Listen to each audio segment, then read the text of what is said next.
Насколько хорошо развита ваша интуиция. Иногда от нее зависит многое.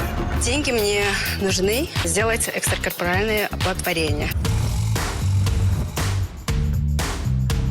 Так быть или не быть удачной сделки? Удачная сделка в пятницу в 18:00 на телеканале Хабар. Қонақтарға берейік. Бүгін бізде қонақта Өркен мен Наргиз. Қабыл алыңыздар.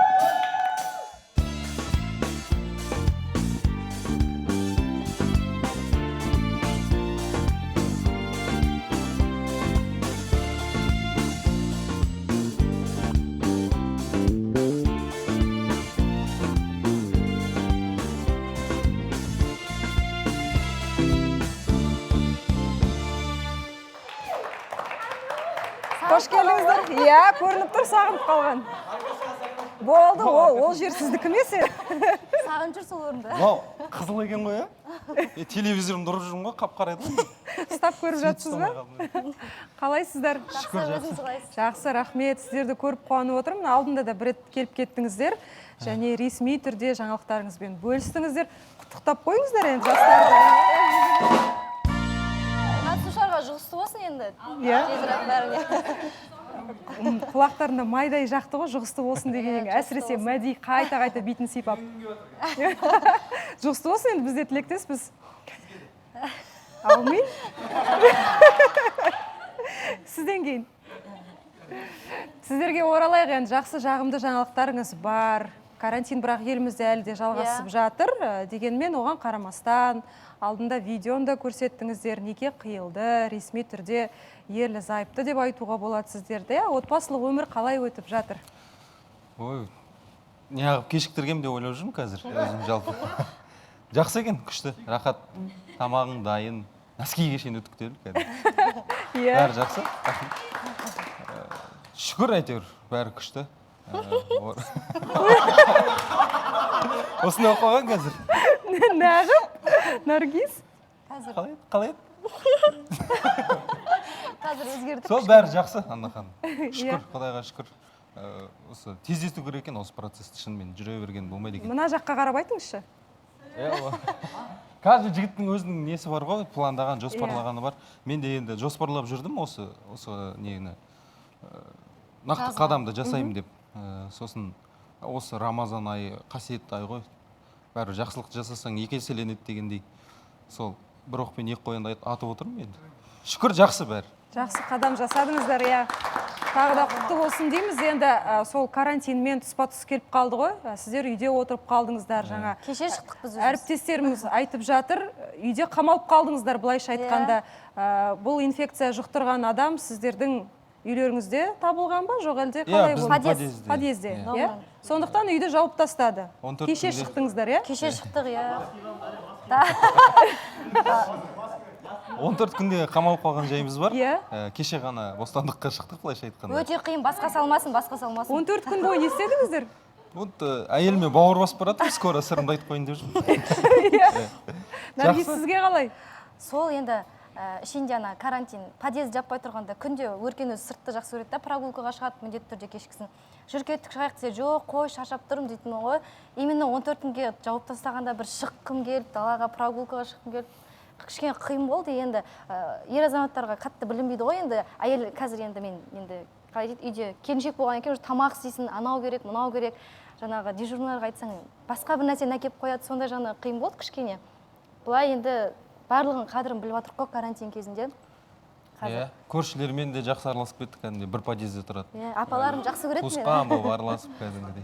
Біраз қыз-келіншектер, қыздар қиналып қалып еді ғой, сұлулық салондарының барлығы жабық деп, сіз 14 күн бойы. Маған просто маникюр барлығын уже үміткер болып бастаған кезінде маған запрет қойып тастаған, содан кейін қиналмадым. Неге рұқсат етпедіңіз? Рұқсат болмағанда. Осылай табиғи әдемі ғой. Өзінің әдемі ғой. Сол қалпында жақсы көремін да. Бетіндегі бояусыз, үйде қарапайым дейсіз ғой. Енді үйден шықтыңыздар, аман есен, әйтеуір таза ауаға. Айтып жатады ғой, карантин бітсе бірінші не істейсің деген сияқты ғой. Сіздер не істедіңіздер бірінші? Бірінші машинамызда отырып алдық та, қаланы бір араладық қой. Шынымен бір араладық. кең жазық далаға бардық. Суретке түсіп дегендей. Рахат екен ғой, таза ауадан демалып. Жақсы болып қалдық кәдімгі. Кеше бостандыққа шықтық. Керемет. Енді осы уақытқа дейін Наргиз қыз деп жүрдіңіз енді, иә? Әлі үйленбей тұрған кезде. Қазір енді келіншек. Айырмашылық бар ма? Келіншек болғанда, иә. Тамақ әзірлеу жағынан. Тамақ енді былайда бір қыз бен жігіт болып жүрген кезде үйіндегі қыздардың бәрін танимын негізі. Үйлеріне қонаққа шақырады, бар тамағын жеп кетемін. Жазда өзіміздің компашка болады негізі. Жаздан бастап араластық қой. Жаңа бір-бірімізге қонаққа барып, тамақ жасап деген сияқты. Сол кезде кішігірім солай болатын. Одан кейін тоже үйге қонаққа шақырып, құрбыларымен жақсы араласады өзі. Сондықтан күшті бұл жағдай, рахат первый, второй. Қандай тамақ істейсіз? Кәдімгі нормальный тамақтар ғой өзіміз жейтін. Палау, манты деген Соның бәрі ішінде ең кереметі дейтіндей. жоқ, бәрі таусылды, оның бәрін әдемі жасайды. Енді мен өзім интернеттен мынаны жаса деп таңдаймын күнде.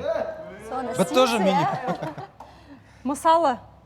Неше түрлі турецкий тамақтарды өзім ойлап табамын. Мынаны жасап көрші деп. Турецкий рецептін аударып беріп айтып турецкий тұрамын. болғанда енді қазақтардағы барлық овощтарды қосқан кезде бір турецкий тамақ шығады өзі, менеме, анау-мынау деген сияқты. Сол өзі еркелеп көрсетеді, мынандай жегім келіп жатыр, мынандай жегім келіп жатыр. Сонымен істеймін, көрем. Получится, не получится, бірақ менде Құдайға шүкір бірден болып жатыр. Өзім Бірақ енді арасында бәрібір айтып жатады ғой, ер азаматтар тағамды ерекше жасайды деген сияқты. 14 күн бойы үйде отырдыңыздар сіздер, иә? Өзіңіз жасап көрмедіңіз ба? Еркелетіп, кішкене келіншегіңізді. ой, Жоқ, сәлем айттыңыз. ондайға әлі қолға Жақындамаймын деп қойсаңызшы. Жоқ, жақындамаймын емес, жақындауға болады, бірақ енді қазір емес. Енді оразаның кезінде сәресіммен ауызашарымды дайындап тұрған осы кісі полностью қамтамасыз етіп Өзі отыр. телевизордан шаршағанда кішкене көмектесіп бастайды. Әйтеуір көмек керек па? Холодильникке салып тұрамын енді арасында. Сал жер деген. Өткенде сіздер біздің бағдарламаға қонаққа келген кезде енді айтып жатырмыз ғой, жақсы жаңалықтар бар, неке қиылды деп, көптеген пікірлерді оқып шықтым. Астында біреу жазып қойыпты, бұлар той жасамай бірден неке қиып бірге тұрып жатыр ма деген сияқты. Сол жағын, сол мәселені қалай шештіңіздер, үлкендермен ақылдасып дегендей. Иә, негізі бұл неке қиылардан бұрын екі жақтың әке-шешесімен де сөйлесілді, батасы алынды. Енді елімізде болып жатқан жағдайдан кейін екі жақтың да келу, Алматыға кіруі қиын ғой. Содан кейін екі жақтың батасы болды. Мешітке звондадым, осылай, ата-анамыз рұқсат беріп тұр. Бірақ сіздер официально ЗАГСқа тіркелуіңіз керексіңдер. Сондай шартпен ғана біз неке қия аламыз дейді. Сосын соңынан жаңа әлеуметтік желі арқылы онлайн тіркелдік, бәрі жасалды. Одан кейін ЗАГСтың қағазы көрсетілді, содан кейін бір имам. Негізі мешітке барып қиғым келген. Барынша бүкіл мешітке звондап шықсын, мүмкін олар келісіп қалар деген сияқты, бірақ ешқайсысы келіскен жоқ, үйге келеміз деді. Енді ережеге бағыну керек, иә. Бір жағынан жақсы заң шығарыпты да, негізінде міндетті түрде ата-ананың рұқсаты керек, жаңағы көзі жету керек та, имамның ЗАГСке тұрған міндетті түрде уведомление керек. Жаңағындай уже қалай десем енді сол жағы жақсы екен да, бір жағынан уже сенімді да, мысалы ата-анасының рұқсаты бар, барлығы бар. Содан кейін барып енді халықта ешқандай күмән тумайтын шығар деп ойлаймын. Ата-анамыздың барлығының рұқсаты бар. Бірге сөйлесіп, өзім апаммен де сөйлесем, өркен анасымен жақсы араласамыз, сөйлесіп тұрамыз. Енді сол бұйыртса, карантин бітсе баруға асығып отырмыз. Иә, енді былайша айтқанда, біздікі енді карантин кезінде болып кетті ғой, жаңа беташар болмады ма деген сияқты. Мен былайша айтқанда мәдени түрде алып қаштым ғой. Онлайн алып қаштым. Иә, қазір бәрі онлайн болатын болды ғой. Үйіме кіргізіп алдым. Қай жаққа келін болдыңыз сонда? Қай жаққа келін болдыңыз? Талдықорғанға. Талдықорғанға? Иә. Талдықорған жақта сәлемді қалай салады екен? Сәлем салмайды деді, жоқ деді ол жақта. Бізде ондай орамал, сәлем салмайды. Білмеймін. Алматы облысы ғой, енді бізде ондай қатты ұстанбаған, бірақ менің өзімде бар жалпы. Біз жақта енді өздеріңіз білесіздер ғой, Қызылорда жақта. Иә, біз жақта салынады. Оңтүстік жақта кәдімгідей. Сосын мен ойлағам. Үйге алып барам, анам ақ орамалын салады, бұйыртса, сәлемді де салады, бұйыртса, бәрі болады ғой, Алла қаласа. Наргиз қалай салу керек екенін білетін шығарсыз сәлем. Енді басында орамал жоқ қой, салмайды шығар. Қайсы? Иә? Бүйтіп салады. Кімді көреді, соның бәріне салады. Бізде қанша қатысушы бар, соның бәріне салып шығу керек сияқты ғой. Сөйтейін ба? Иә. Қанша? 1, 2, 3, 4, 5, көріндігін алмайын ба енді? 7, 8, 9, 10, 11, 12. Маған ше? Ой, жаным. Керемет. Жоқ, негізі өткенде де салт дәстүр жайында айтып жатырық қой. Ол өте керемет салт, өте керемет дәстүр, үлкенге құрмет көрсету. Ода тұрған еш нәрсе жоқ, ешкімнің белі сынып жатқан жоқ осы кезге дейін. Өткенде сіз Назерке айтып едіңіз ғой, қай жақта деп едіңіз? Атырау дедіңіз ба, Ақтау дедіңіз ба, басқаша сәлем салады екен, иә? Олар да былай. Бір аяқпен. Көрсетіңізші, мүмкін сіз сол жаққа кететін шығарсыз. Көрсетіп жіберсеңізші тұрып. Орамалсыз қалай болады? Иә, иә. Мен Ақтау жақта болдым да, Иә. қалай салғанды көрдім, бірақ мен дұрыс емес салып қалсам, сосын ренжіп болмай ма? Олжас қарап жер, иә? Келе ма? Осылай, иә, демек дұрыс қой. Жоқ, енді әзіл қалжың болса да, кім білет, мүмкін сол жақтан үміткер келіп қала ма? Әрине, иә, мен өңір таңдамаймын міндетті түрде. Ең бастысы адам болса болды. Иә, микрофон өзіңізде екен, біздің жұпқа сұрағыңыз болса. Аха, Өркен, Наргиз, қош келдіңдер. Жалпы карантин кезінде шынымен елімізде осындай жағдай болған кезде сіздер бізді қуанттыңыздар. Осындай керемет жұптан керемет бір отбасыға айналып отырсыздар. Өркен, жалпы саған сұрақ. Бірден қашан үйлену деп бәріміз күтіп отырып сұрақ қойдық, сол кезде өз уақыты келеді деп. Демек, сонда карантиннің әсері бар ғой. Сонда соншалықты бәрі сен өз үйіңде, Наргиз өз үйінде бір сезім ұлғайды ма сол кезде? Бәрібір жастар тексереді ғой нәрсе? Иә, сезім ұлғайды ғой, жаңа сағыныш сезім болады да. Күнде бүйтіп видеомен ғана сөйлесіп қалдық қой. Бір күні мен карантин басталған кезде бір күн машинемен шығып кеттім. Сосын гаиларға ұсталдым да. В общем, мүлдем запрет қойып тастады маған шығуыма ше. Көре алмай қалдым. Содан кейін сағыныш болды, енді күнде видеомен сөйлесеміз. Сосын бір шешімге келейін дедім. Мен ең дұрысы осы деп. Үйдегілермен ақылдастым, осылай қылсам қалай болады? Бәрібір екі жақта жатырмыз. Бұл карантин қанша созылады, кім біледі деген сияқты. Жақсылықты кештетпей неғып жүрсем қалай болады дедім. Мәди? Өркен, Наргиз, қош келдіңдер. Енді Өркенді карантин кезінде көрдік біз Олжас екеуміз. Барып көруге болады екен, андай больницада барасың ғой өйтіп. Тихий час дей ма, не десе, тихий часқа дейін. Сондай сияқты барып қайттық, сөйлесіп, по душам деген сияқты. Өркен өзінің несін айтты, дұрыс айтады да, енді карантинда кім бар, кім жоқ дейді, ол қанша созылса өмірден өтіп кетсекші дейді да, ниетіміз үйлену ғой дейді. Сондай бір жақсы ойшыл жігіт та Өркен, жерлесім ғой. Жана да мысалы карантиннан шығаса бірден тіршілік істеп отыр. Наргиз сәлем жолдап отса, бұл бізден көрімдік алуға асығып отыр. Сондықтан екеуінде жақсы жүреді барлығы. Кәсібі де жүреді, өмірі де жақсы жүреді. Бақытты болсын деймін. Енді алдында бір қызық жағдай болды. Шақырдым Өркенді, енді Наргизбен кел деп айтамын. Мен Олжас шақырсам, Дианамен кел деген сөзді, ол Диананы жетіп алып келеді сразу. Иә. Соны Өркенге айтқам ғой, келіңдер деп, кел деп, сөйтсем Наргизді алып келмей келіпті. Соны білмейміз ғой енді. Сен үйленіп алсашы деп ақыл айтып отырмыз Өркенге. Неке қиып алмайсың ба деп. Сөйтсе неке қиып тастаған екен да, Өркен айтпай отыр екен. Ешкімге айтпаймын деп, мына жерде айтамыз деп енді уәде ұстаған ғой, дұрыс. Нағыз ер азаматтың ісі ғой. Сонымен айтып отырмын да, ойбай, партизан екенсің ғой деп отырып алып ешкімге айтпай деп. Жақсы, енді екеуі бір-біріне келеді. Сондай жүздері жарқын, жылы, үйленген жақсы ғой. Бізге де жұғысты болсын енді. Әумин, әумин. Иә, осында той жасайсыңдар ғой бұйыртса. Иә, Алла қаласа той. Болды ғой онда. Енді сол жоспар демекші, өздеріңізден де сұрап білейік. Қашанға белгілеп отырсыздар, Алла қаласа? Қашанға дұрыс болады екен деп ойластырып отырмыз бізде. Осы келесі айдың басында ма деген ой болып тұр. Мен Қызылордаға жол тартайын деп отырмын. Иә. Кетпес бұрын сол тойды атқарып кетсек деп ойлағанбыз. Енді бір. Сіздердің ыңғайларыңызға қарай ғой. 5 маусым ыңғайлы ма сіздерге? 5 маусым жұмаға келеді ма? Қай күнге келеді екен? Жұмаға келсе, сол 5 маусым әдемі. Жұма. Иә, 5 маусым болсын. Олай болса?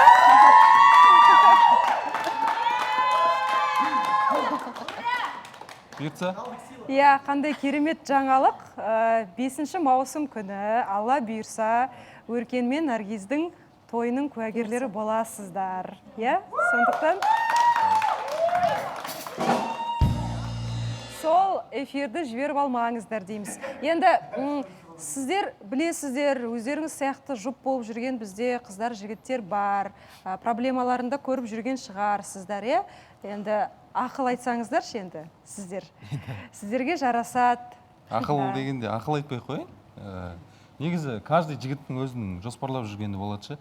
жоспарлап жүрген сон жоспарлағанмен барады да барлық дүниеге. Барлық адамға сол кездерде барады. Енді экстренный случайлар ерекше көмектесіп жібереді да. Былай енді жұптың арасында болады ғой, ұрыс керіс, тату, өте бақытты кездер болып, өте бақытты кездерде көп болады. Енді арасында сондай сынақтар болады. Сынақтан енді еш қиындықсыз өтулеріңді тілеймін. Бір-біріңе сабырлық танытып дегендей. Негізі Өркен екеуміздің ара қатынасымызда тоже жұп болмай тұрғанда біз сыртта да қоямыз ау болды ау деген сияқты әңгімелер де болды, бірақ оны шығармайтынбыз да, себебі ашуланып тұрғанда адам барлығын айтуы мүмкін, барлығын тастай салғысы келуі мүмкін да, потом 1-2 күн өткеннен кейін бәрібір сағынасың, бауыр басып қаласың деген сияқты.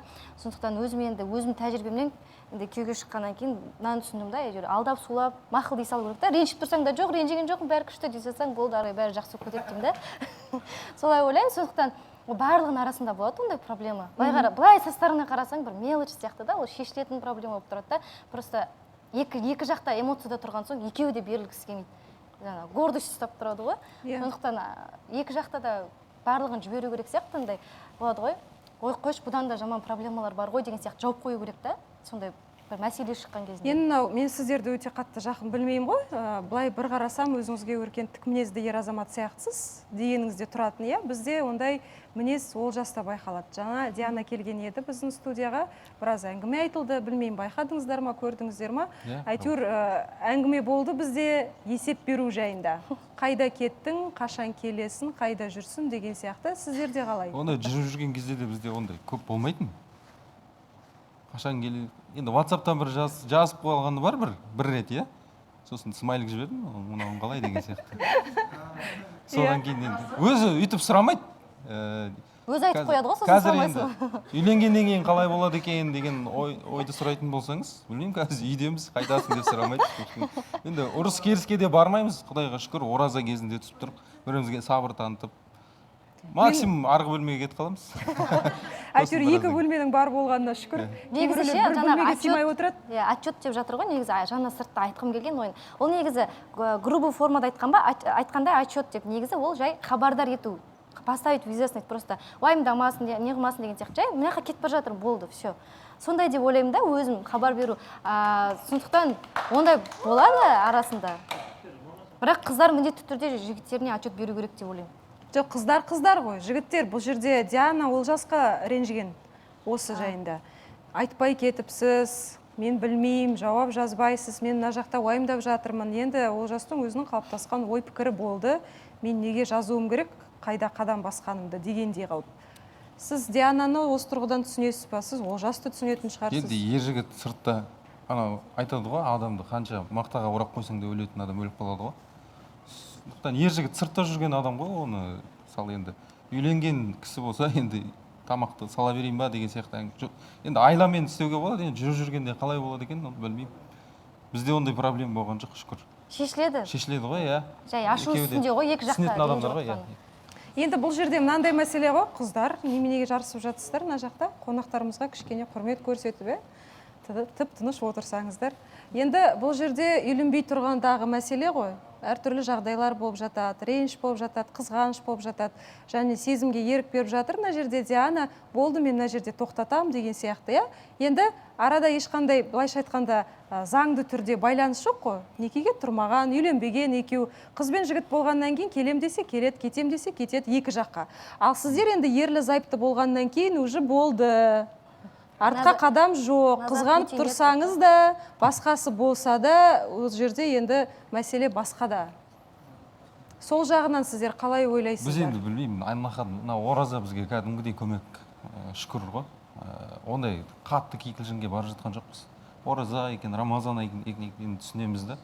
Ондай қатты неге бармаймыз, конфликтқа, ештеңеге бармаймыз. Сондықтан осы фундамент басында ұстып қадалып қалды ма, осымен кететін сияқты. Енді сіздерді бүгін көріп өте қуанып отырмыз. Тағы да айтар жаңалықтарыңыз бар деп айтып жатыр менің көмекшілерім. Оны жарнамадан кейін білетін боламыз.